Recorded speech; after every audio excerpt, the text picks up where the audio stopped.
Hi, everyone. Welcome to another episode of Flourish FM, a podcast for the good life. Our guest today is Oliver Burkeman. Oliver is a British journalist, author, and speaker whose work focuses on productivity, time management, and finding meaning in our fast-paced world. He graduated from the University of Cambridge, where he studied social and political sciences, informing his critical examination of societal expectations around productivity and success. His work often centers on rethinking productivity and well-being as he explores limitations of traditional time management strategies in his popular book, 4,000 Weeks, Time Management for Mortals, which has sparked broad interest for its unique perspective on finding balance in a finite life. His most recent book is Meditations for Mortals, 4 Weeks to Embrace Your Limitations and Make Time for What Counts, which offers a map for a liberating journey towards a more meaningful life, beginning with where we actually find ourselves, not with a fantasy of where we would like to be. And that is the focus of our conversation today with Oliver. Nick, what did you enjoy most about our conversation? Yeah, you mentioned it about partway through, John. I think sort of maybe the last, 10, 20 years, there's been sort of this cultural or professional zeitgeist around optimization, and you and I have done it. We've participated in it, right? Where there's certainly, we're fans of part of that, right? But what I really liked about our conversation with Oliver is he pushes back against that, but not in a, hey, think differently just about time management. Like here's tools and structures and mechanisms. He's asking, I think, very philosophical questions about like the podcast, what it means to live a good life, right? Yeah. And the piece that he adds to it, and you pointed out, it's really not in really any theory of flourishing that I'm aware of, or even well-being, is being aware of the finite nature of our own lives and using that to inform and motivate sort of how we spend our time, which I think he advocates should not necessarily be an overly rigid way. So I thought it was a really nice take on some things we've talked about before, and he had a lot of really useful insights. Absolutely. Yeah, this is a really thought-provoking conversation. So we hope you all love it. This is How to Live a More Fulfilling and Meaningful Life with Oliver Burkeman. Oliver, welcome. How are you doing? I'm doing well. Thanks for inviting me. Thank you so much for joining us today. And thank you so much for sending us your latest book, Meditations for Mortals, 4 weeks to embrace your limitations and make time for what counts. And this book is a 4-week roadmap for starting a liberating journey towards a more meaningful life, beginning with where we actually find ourselves, but rather than with a fantasy of where we'd like to be. And you write that this book is, quote, your attempt to begin where the sort your life out, get on top of everything school of thinking fails, and instead go somewhere more meaningful and productive, and importantly, also more fun. So what inspired you to write this? And why do you think it's particularly important today? Well, I think what inspired me to write it, like really all the books I've written, and I think almost every book in this kind of advice or wisdom space, is that I needed the advice myself, right? These were things that I've grappled with and sort of found the existing ways of grappling with them to be lacking. I guess really what I think of this book as being about is about actually taking action on things, actually doing all the things that it's really easy to have a good idea about how you want to live, the work you want to be focusing on, all the different ways you want to steer your life, and then kind of not actually do those things from day to day. So it's really about that word actually in many ways, though my editor made me take out at least some of the instances of it in the original manuscript. So I wanted to try to see if a book, I mean, we can talk in more detail about if you like, about the outlook that I'm promoting in this book, which I call Imperfectionism, and which is very closely related to this idea of actually getting stuck into things that matter instead of postponing until you feel completely ready and all the rest of it. But I also wanted the book itself to kind of be an instance of that, if it could, right? So not just sort of be about this topic, but be something that could be read and sort of followed as a retreat, as a course, which I tried to reflect in the structure, so that it would be it's something that could help you right here, right now, in the middle of too many emails and 15 commitments for the 2 days ahead and all the rest of it, instead of becoming this thing that like one day in the future you might put into practice when you finally got a spare month or something. But when did anyone ever get a spare month? Yeah, right. Exactly.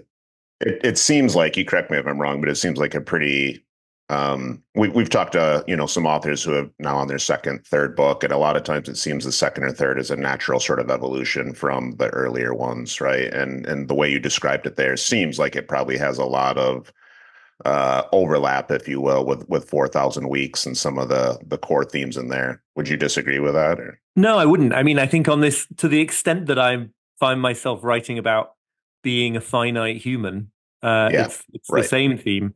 To the extent that it's different, I think, it is this action piece, this question of what all the things that sort of hold us back from actually doing what we want to do based on the insights and understanding that we have about what would make life feel the most meaningful. And so to some extent, although it's definitely not like a sequel, you don't need to have read 4,000 Weeks or anything like that, in terms of its evolution, in some ways it's kind of a response to an issue that I ran into with that book, which was, quite a lot of people, amazing positive responses I've had. I'm still completely sort of bowled over by them, but a certain kind of response, which was like, this is a great perspective shift. But how do you hang on to it? How do you keep it alive? How do I just not go back to my same old ways, in a few weeks' time? And, that's true in my own life too. So I really wanted to kind of investigate that and figure out some ways of crossing that gap from knowing to doing, I suppose. Yeah. It seems that imperfectionism is perhaps the way to doing that. So in the intro to Meditations for Mortals, you write that being a finite human just means that the list of worthwhile things you could in principle do with your time will always be vastly longer than the list of things for which you'll have time.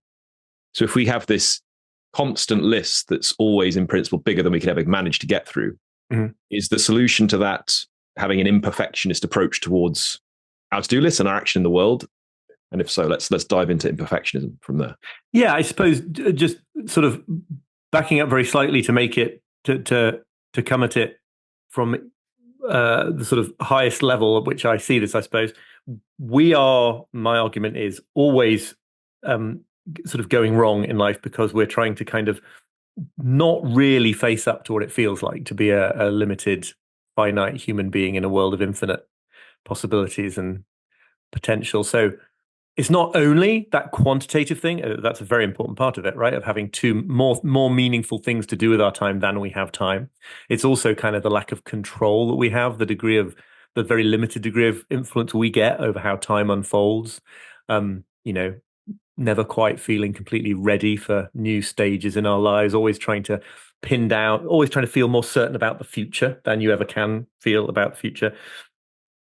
And so, yeah, I just think of imperfectionism as this approach that says, well, what if we start from the place where you, at least to some extent, accept all that finitude? You don't spend your life struggling to optimize yourself so perfectly that you don't ever need to make tough choices with time. You don't spend your life sort of living provisionally for this moment in the future when you're finally going to have figured out how to do your job or be a parent or be in a long-term relationship or all these things that torment us all the time. What if you start from that sort of defeat? And it is a defeat in a way. But my argument is it's actually a really empowering one, right? It's actually when you sort of allow yourself to be more consciously in the reality of being a finite human, actually that is when you can, all the energy and all the focus can be devoted to doing things that count. So specifically to your question, yeah, I mean, if it's always the case that there will be more meaningful things that you could do with any given hour, any given day, any given lifetime, than you will actually be able to do, because you can imagine all these things and feel the pressure of all these things, but only do a portion of them.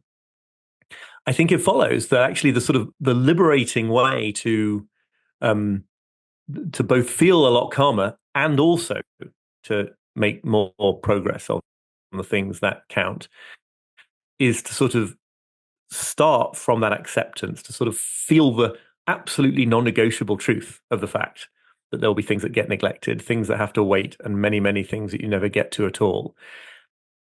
And then from that basis to do what, there's a writer, Sasha Chapin, who I quote in there, who calls this playing in the ruins, right? It's like there's something wonderful about letting that fantasy collapse, about seeing that the reality that we're in is having to focus on a few things and neglect a lot of others. It really enables you to sort of, with a spring in your step, get on with a few of the ones that really matter instead of constantly scrambling to become so efficient that you don't have to choose.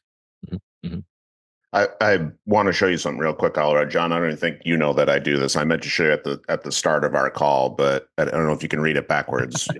You know these things? Wow. Yeah. What you're saying resonates. I have a curious question about it because it's, I did that in part because I wanted to optimize. And for our listeners, I just showed sort of a weeks of my life calendar. So I just blot out and read sort of every week of my life, exactly for the reason you mentioned, to do what I can. Doesn't always work. You adapt to it like you do just about any other sort of device, right? But to try to keep like, hey, there's a finite element to this. What am I doing each week, each day? But again, to your question, this is what I'm curious about. I did it because I wanted to optimize, right? I really wanted to be as focused as possible on the things that I thought mattered most, meaningful things, as you put it, right? Are you suggesting we shouldn't optimize? Are you suggesting optimization is going too far and there's more of a sweet spot we should be looking for? Because it seems to me a potential tension if you say, oh, I only have so much time, right? I need to do it as perfectly as possible, right? And I'm curious about that nuance. Yeah, this is a great question because I actually I have quite a ambivalent relationship with all those sort of charts of finitude, and people occasionally contact me because they found one online and they want to know if it's something I produced. And I'm like, it isn't, and I'll say why. I mean, I'm not against them, and I'm sure that the spirit in which you completed that one could well be very psychologically healthy. So don't take any of this personally. But I think there is, if you sort of listen to this conversation we're having and you read and you get interested in human limitation, but you only go kind of halfway, you get to this idea that because our time is so limited, we really have to cram the time we do have with the absolute best distilled kind of, go on amazing trips every day. Never have a day that looks normal. It looks normal or boring because like this is the only time you get.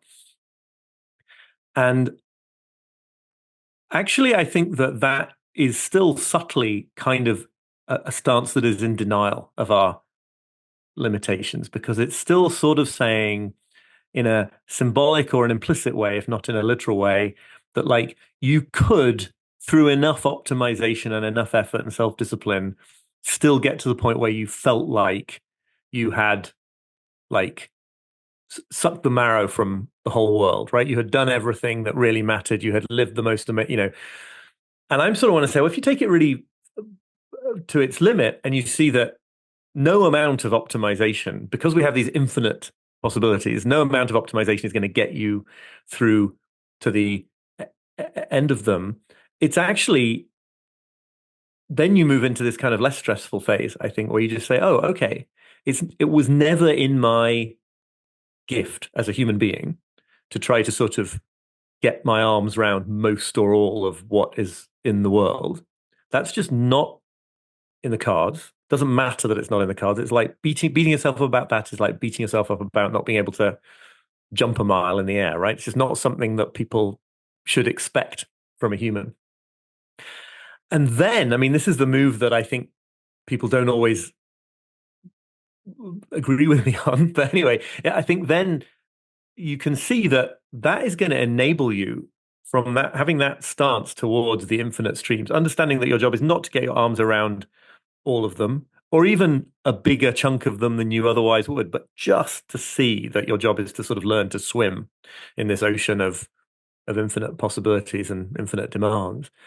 That's when you get to, like, in a relaxed state of mind, but still very energetically sort of move forward on the things that you want to move forward on, nurture the relationships that matter the most to you, let go of FOMO, because missing out is just a given, right? So fearing it is a strange stance to have. So yeah, I'm going on and I'll stop. But the thing about those kinds of charts and kind of and diagrams and trying to sort of really make your finitude front of mind all the time is like, what are you then doing with that? If what you're then doing with it is fighting against it, which I think is effectively what one is doing when you try to cram as much experience as you can into life, then you're just spending your life at war with reality in a slightly more sophisticated fashion, I suppose.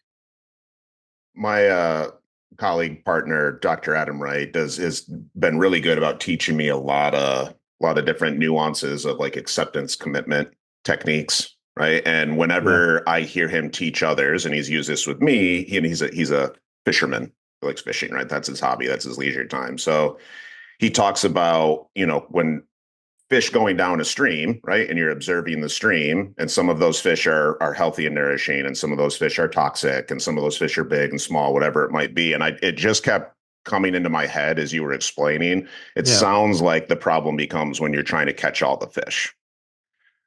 Right. Do some acceptance and then seeing them all go by, but being a little more selective and picking and choosing based on meaning and intention. Yeah, I'm fascinated by this metaphor, this analogy, because it implies a kind of angling where there's just so many fish you don't know what to do with them. Whereas the people I know who do it are always like, if you wait all day, you might get a single bite. But no, you're right. And I think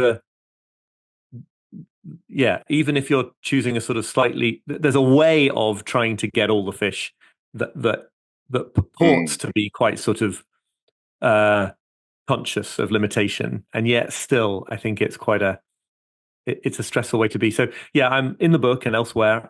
I like this phrasing that actually a big part of the mindset shift can come from seeing that your situation as a limited human is actually worse than you think, and that this is kind of good news, right? It's not that getting through most of what matters is really difficult and it's going to take a lot of discipline and struggle. It's that it's completely impossible. So you can let go of that and focus on a different definition of building a meaningful life.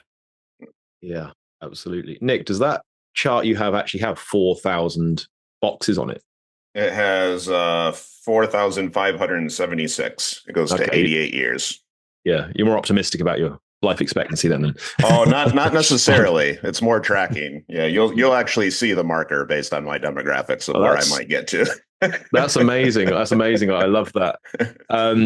Okay, this is awesome. So connected with all this then, Oliver, in terms of how we kind of should, how the imperfectionism can kind of light up the world for us, make us enjoy life more, if you like. You describe a really interesting problem today. You write, our ceaseless efforts to get into the driver's seat of life seem to sap it of the very sense of aliveness that makes it worth living in the first place.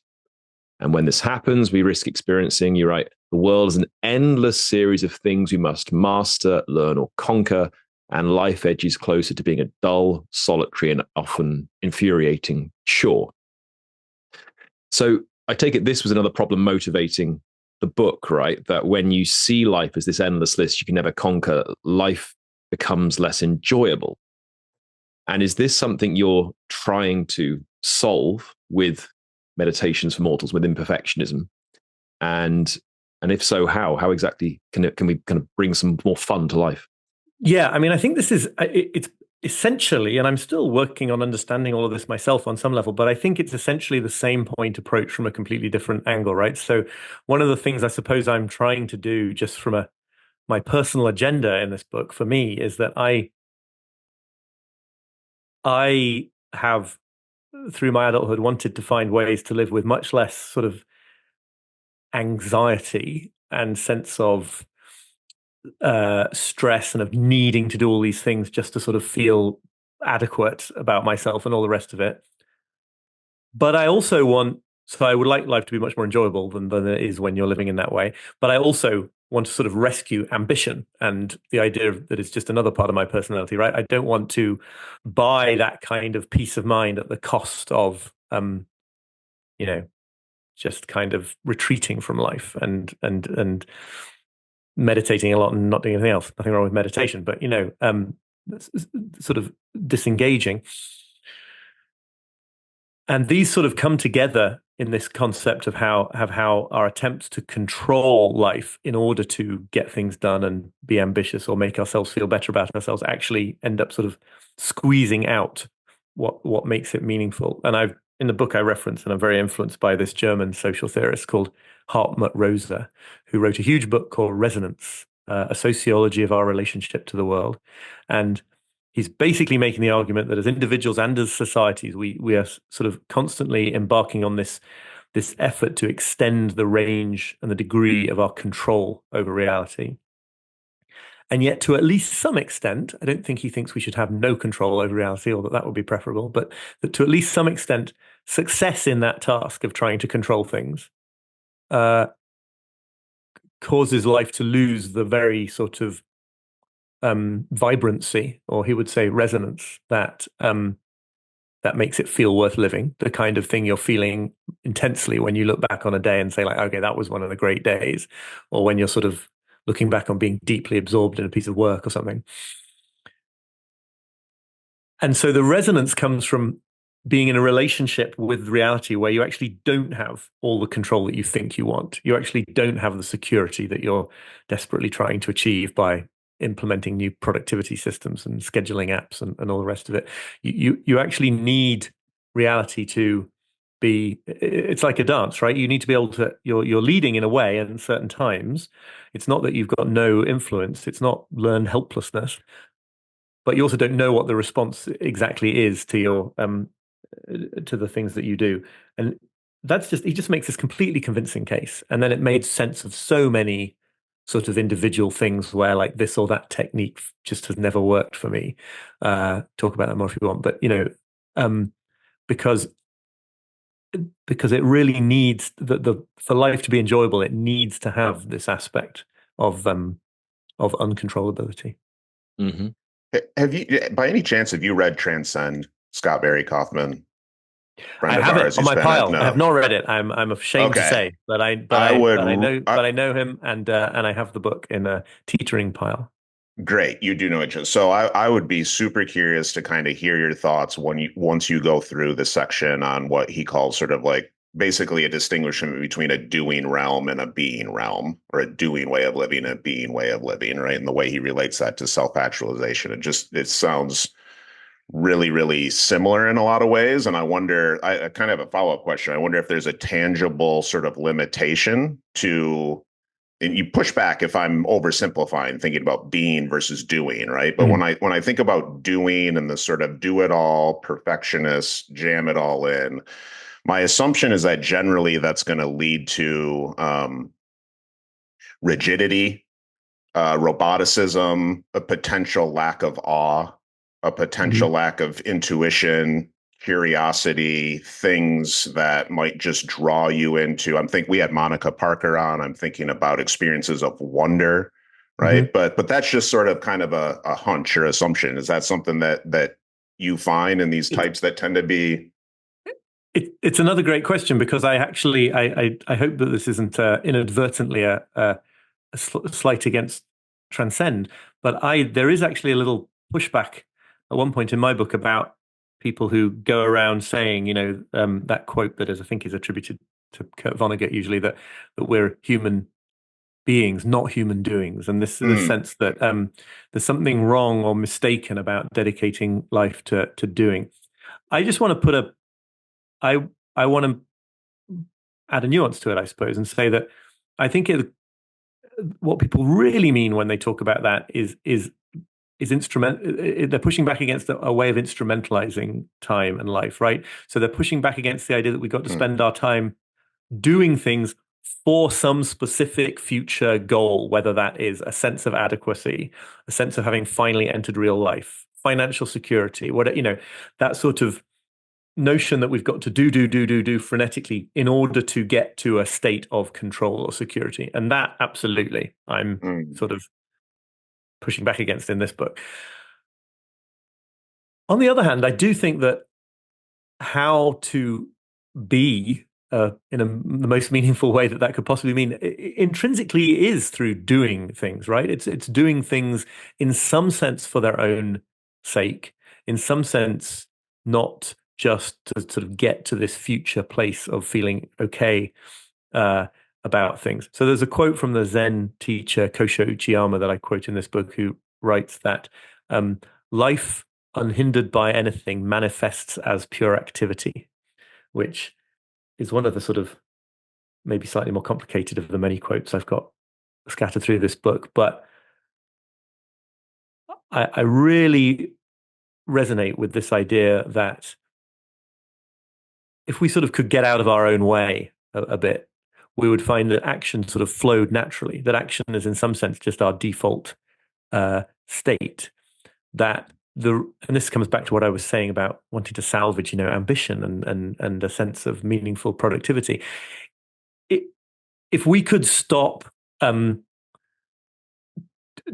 doing all the things that we do solely to get to this place where we could feel okay about ourselves, I do not think that the default situation that would assert itself instead would just be like drifting around passively doing nothing.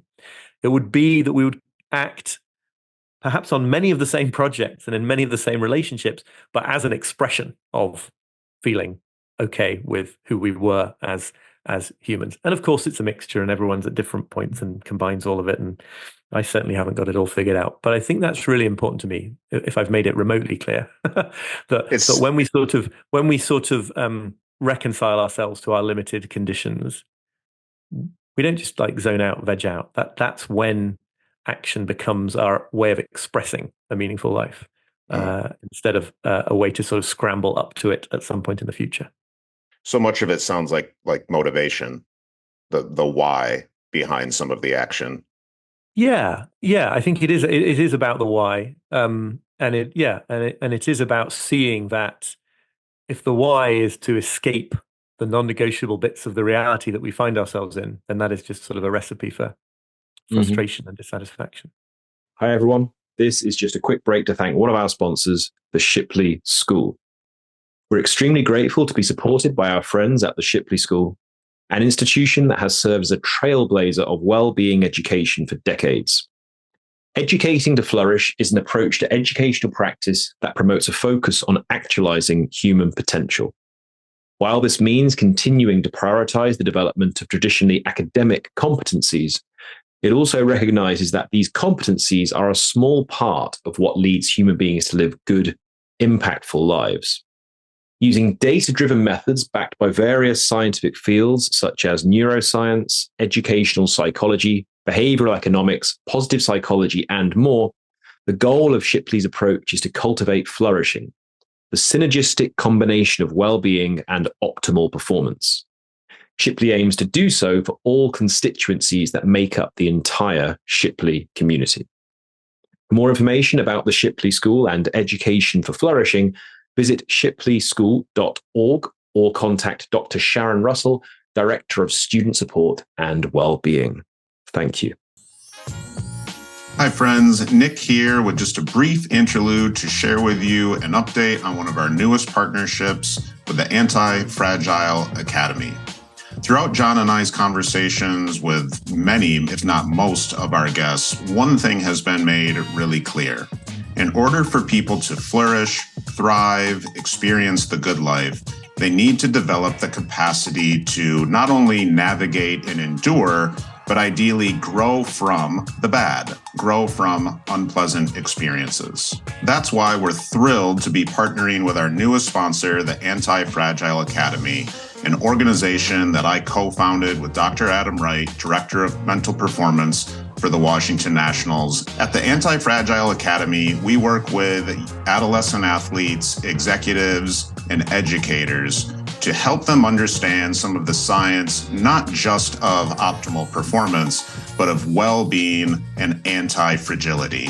The ability not only to endure and bounce back from unpleasantness, but to actually come back stronger, to grow from it. Between Adam and I, we've worked with Fortune 100 companies, Inc. 300 executives, Division I programs, and elite professional athletes and Olympians from all over the world. To find out more about how you can leverage anti-fragility training, check out our website at theantifragileacademy.com. Why do you think, Oliver, that we've ended up in this situation where there's desperate attempts to do more and more and more and more, have aims of reading X number of books per year? A recent guest of ours, this is actually a trend. There's a number of books coming out right now trying to offer new approaches towards productivity that are better for our well-being, better for our lives, and your work in Meditations for Mortals and 4,000 Weeks is certainly really important work in that area, right? We had a recent guest called Isra Nasir, who's recently published a book called Toxic Productivity, where she argues against a certain approach toward productivity being toxic and tries to put forward in its place a notion called healthy productivity. And one of the things that she describes in there that she's opposed to is these kind of to-read lists where you try and read a book a week and that's the main aim for the year, rather than trying to take what you can from great pieces of literature or other kinds of great books and really enjoy them for as long as it takes to read them. But why do you think we've got in this situation where people are trying to cram as much in as possible and experiencing FOMO where they're not doing certain things? Because it hasn't always been as problematic as it is now. I'll tell you the reading part, John. As American children, I'm dead serious. The summer program was read enough books, free Pizza Hut.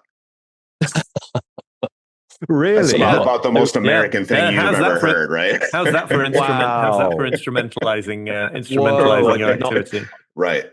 I did not know this. So what is it? The person that eats this, right? Not eats the most. The person that reads. It was like I'm sorry to derail us. We'll get back to your thoughtful answer, Oliver. But yeah, it was like a read a minimum, get a prize sort of thing. It was trying to get kids into reading and whatnot, but probably a little too extrinsic to be lasting. Wow.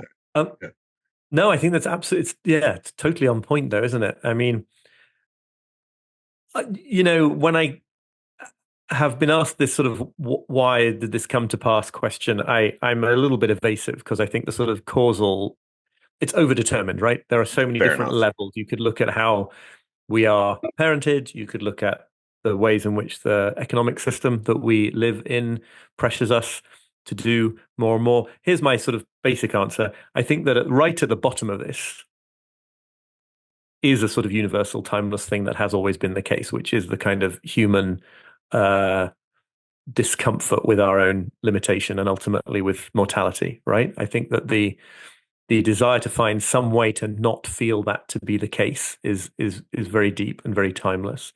I think that during the very, very long stretches of human history when it was very, very strange to be in any sense not religious, right? That life just unfolded within religion.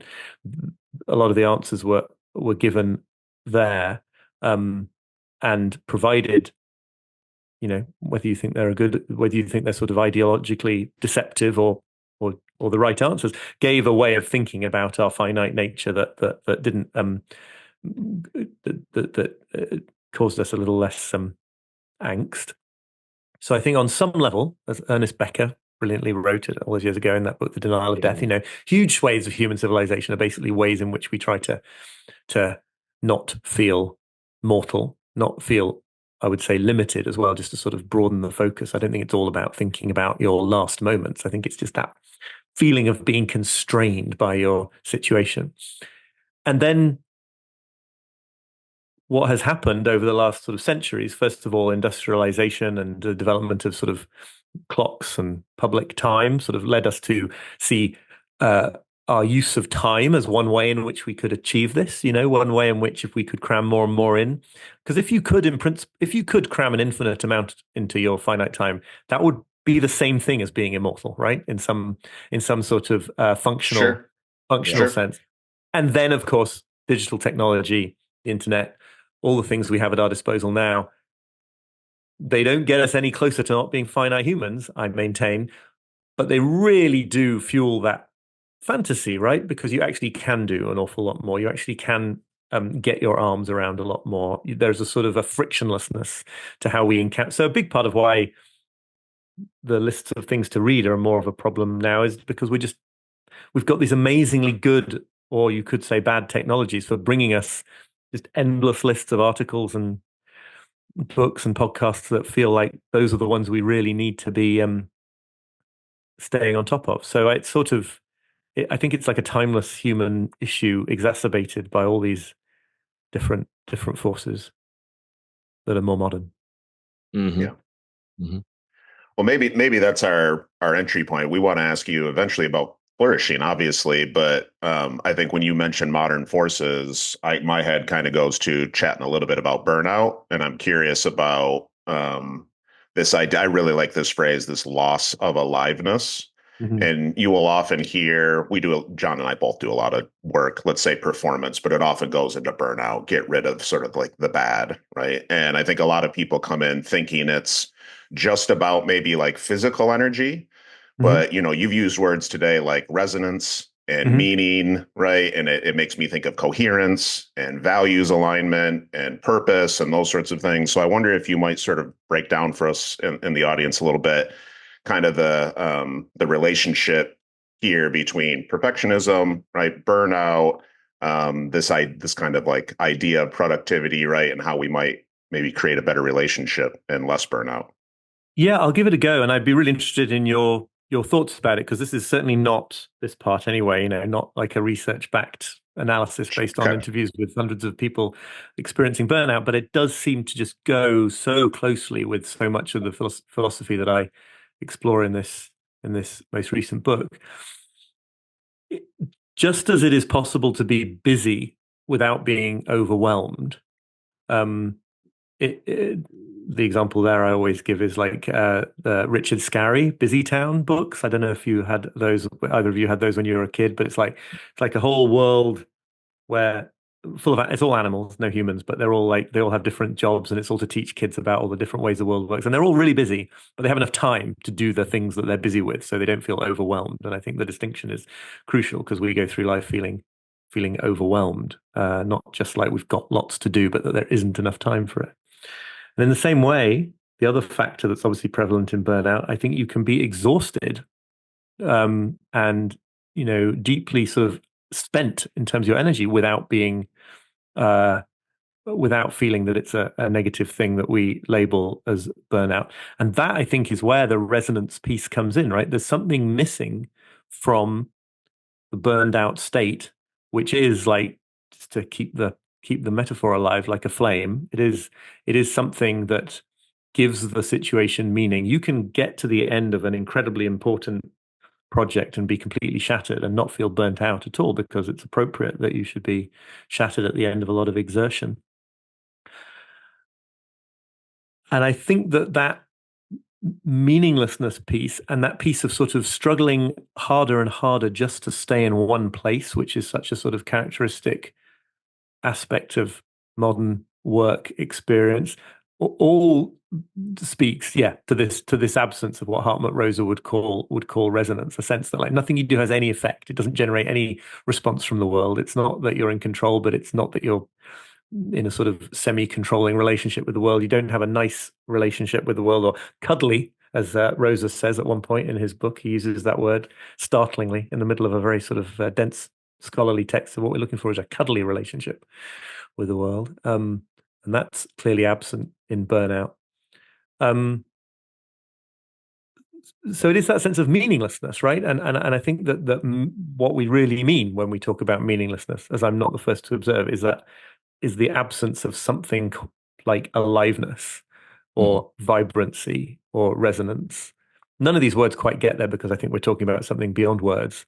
But anyway, I'm rambling now, so I No, don't know no, if this not at all. fits with your experiences. No, So, that so does. Yeah, I mean, like because we always, like motivation, if you take burnout and you think, all right, it's just a complete loss of like motivation, energy, maybe purpose, all those initiative, all those sorts of things, all sorts of mental health issues. Like, well, okay, motivation's a projection. If I expend this energy, these things are going to happen, right? I'm going to Hmm. feel these things, or I'm going to get these things, or whatever it might be. And so, to your point, if there is not that resonance, if there is not that alignment, if you don't feel like you're having impact, if you don't feel like you're having control, then to me, it makes good sense that at some point the system says, stop, Hmm. knock it off. Like, why are you doing this? Right now, that's a tricky thing, and there's a lot of nuances in there. But yes, everything you said to me resonates with, I think, a lot of the research, but a lot of the anecdata, if you will.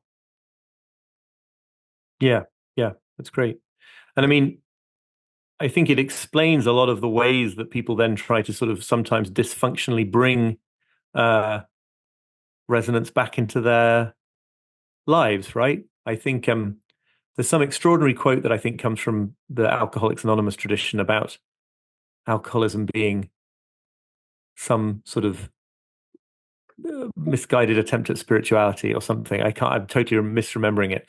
And I think that it's been quite persuasively argued by various people that lots of what goes on that seems so dysfunctional in our politics these days can often be a sort of an attempt to kind of like voting for chaos and supporting chaos in your political stances is some sort of a way to bring some kind of aliveness into a non-alive situation, however damaging it might be in the long run. There's all these different ways in which this notion of aliveness seems to be relevant. Mm-hmm. Yeah, the aspect of burnout you seem to be really latching onto in your book is the idea that the harder someone works, the more productive they become, the more efficient they become. Because they have a vision of the way they want to live their life as endless in terms of the number of things to do, mm-hmm. they never kind of make a significant enough dent in the pile of stuff to do. And so it seems there's a sense of burnout there, a risk of burnout, because the pile of things. Although not just quantity of things, but yes, also like a degree of control over what is happening and all the rest of it. Yeah, absolutely. Yeah. And that seems reasonable in terms of the way that burnout is often defined. What's interesting in your case, it's kind of a more holistic way of seeing all of life rather than your burnout's often defined in terms of like an occupational phenomenon. Like in this job, you're experiencing burnout on these levels, whereas for you, it's more the whole of life. Because three common aspects of burnout are exhaustion, a lack of enthusiasm for what you do, and a lack of self-efficacy. And it's interesting in the case you're diagnosing, it's like a lack of enthusiasm for the world, this loss of aliveness, but also a lack of self-efficacy in terms of, I've optimized my life as much as I can, and yet still I'm not getting as many things done as I want to do, or to the quality I want to do, or as my competitors are doing, and so on. That might be the kind of the source of burnout here. Yeah, no, absolutely. And that sort of, these things are related through Hartmut Rosa's work and others, right? Because it's like a crucial aspect of the aliveness, of the sense of pleasure or meaning in life, comes from being an agent, having some level of efficacy over life, but also not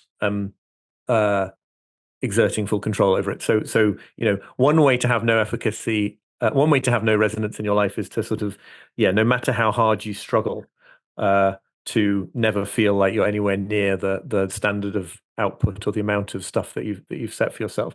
But another way is to actually achieve sort of very high degree of control over your life by becoming a sort of an obsessive minimalist or a obsessive scheduler of your days, and to discover, as I think I have, in the past, that the resonance is gone there too, because there's actually there's not enough reciprocity in the relationship with reality anymore. But undoubtedly, burnout tends more towards the former than the latter, I think. Yeah, certainly. Okay, so Oliver, let's connect up your work now with flourishing, the theme of this podcast. So you draw connections throughout your work, not just in Meditations for Mortals, but in 4,000 Weeks and in your blog, The Perfectionist, your newsletter, between confronting our finitude and living more meaningful and fulfilling lives. And meaning and fulfillment are often included in theories of human flourishing. How do you see the connection between the key themes of your work, confronting our inevitable death, living more meaningful and fulfilling lives, and human flourishing? Well, that's interesting. I mean, the way you set that question up is interesting to me, because to me, what I really mean when I use phrases like meaningful life seems very, very close to what I understand you to mean by flourishing, and therefore the connection between those two is pretty straightforward, to the point of being to the point of synonymous, maybe. I think that the reason the sort of limitation embracing part of this is so central is because I think that an uneasiness with our limitations and an attempt to not feel what it's like to have them as we do is the sort of central driver of this kind of flight from conscious participation in life, which we're always at risk of, and that all of us do to some extent or another. And here the language gets sort of very psychodynamic, psychotherapy, and I don't know how well it would submit to more sort of scientific treatment. But I think that notion that there's a big difference between sort of being in reality in the mundane tautological sense in which we always are and only can be, and being and consciously participating in that reality is a really there's a really big divide there. There's all sorts of ways in which it's just our default state to pull back from that conscious participation, but that it's only through that conscious participation that we can sort of feel, for the reasons we've been discussing about resonance and control. It's only through sort of letting go into that situation that we can feel the sort of resonance and vibrancy that makes life worth living. Now, to me, that if a flourishing life means anything, it has to mean that, surely. Feel free to disagree. Oh, nice answer. Love it. Well, I mean, it's interesting that as far as I'm aware, contemporary theories of flourishing, at least, don't tend to emphasize the importance of confronting your own finitude. Philosophical, ones do, like ancient philosophical conception of flourishing, but not so much like contemporary ones in psychology and the social sciences. And you may be drawing attention to an important missing link. That's interesting. I mean, I often feel that because from the way I've come to understand things, limitation and finitude are so sort of definitional of who we are, then really becoming more conscious of your limitations is really just another way of talking about becoming more conscious in all the ways that Jungian psychology emphasizes that, and lots of other approaches. So, I'm interested in whether in the versions of flourishing that you're more, familiar with, certainly more expert in than me, that sort of that idea of becoming more conscious of what is something that plays an important role, because there are theories of psychology where that doesn't even make sense, right? It's like, what do you mean becoming more conscious of things that already are the case? But in my experience, it's really central. Fantastic, thank you. All right, we're coming up to our final question, and Nick, do you want to take us into that? I don't mean to it seems like we always come back to this, but you've said it a few times. It certainly sounds like part of the reason maybe we are, either not acknowledging kind of the finite nature of life or maybe actively avoiding it is over reliance on comfort, maybe an unwillingness. We would call it distress tolerance. And what I think I'm sometimes hearing is like distress avoidance. Like, it doesn't feel good to think about that. It sucks to think about that. Right. And I couldn't tell you the number of conversations John and I have had, Oliver, where that comes up as a really significant thread. That's kind of in theories of flourishing. If you think about emotional richness and, it depends on the theory you're talking about. I studied eudaimonia, which was a meaning-based form of happiness, right? A little more resonant and kind of what you were saying there. But anyway, just maybe a couple quick thoughts on that. Do you agree? Do you see a lot of that, this sort of distress avoidance? I think it's fascinating, right? Because it's totally, yes, absolutely. Everything we're talking about here, or that I'm talking about here anyway, I would say is exploring the ways in which we don't want to consciously turn towards certain aspects of life because of how uncomfortable we feel that it is, or fear that it would make us feel. I think that's actually often it's quite anticipatory rather than real. And yet the life that you accept as a reward for that is not comfortable by any sort of deep, meaningful sense of that word, right? It's uncomfortable. It's just low level, tolerable discomfort. And I think that sort of part of what I'm maybe doing in the structure of this book from the individual reader's perspective, I suppose, is just sort of suggesting that people go a little bit further into that world of the things that they're avoiding because they assume that the discomfort is going to be much, much greater than the discomfort that they're accepting anyway. And to discover, in my experience anyway, again and again, that it isn't, because actually, if it's reality, if it's the way things really are that you are becoming more and more aware of, then for some reason, some strange sort of physics of human emotions that I don't understand. For some reason, that kind of discomfort is more tolerable, less likely to destroy you. Jung says somewhere that all neurosis is a substitute for legitimate suffering. And it's like, there's a kind of good difficulty I'm at the limits of my language for talking about this, right? But there's a kind of good discomfort, and there's a kind of avoidant discomfort. And there's something about the good kind that is that helps us grow, and that is tolerable, and that is, obviously there are extremes and terrible things that happen to certain people and the rest of it, but, broadly speaking. So that's where the comfort stuff comes in for me. We're going to have to make ourselves uncomfortable to pursue these ways of living. And yet the moment you start doing it, there's something exhilarating about that kind of discomfort that was absent in the avoidant kind. Yeah, definitely. Well, thank you, Oliver. This is an amazing conversation. We have a final signature question we'd like to ask you. What is the one lesson on flourishing that you'd love our listeners to walk away with, and a practical step, putting it into action? I think, based on everything that I've written about in this new book and everything really that we've been talking about here, I can only answer to that the step that I would suggest is the step of actually doing the 10 minutes, today, in reality, something that intuitively already is closely related to flourishing for you, right? So something that you have not been doing that you want to be doing. One of the kinds of things that we're always instituting all these plans to try to make ourselves do on a regular basis, whether it's spending more time in nature, nurturing certain relationships you feel you've been neglecting, or pursuing creative activities that make you feel alive. We go to so many lengths to sort of set up structures to bring these back into our lives. And I really think the thing that works, the thing that is called for, is the willingness to just actually do a bit of the thing today.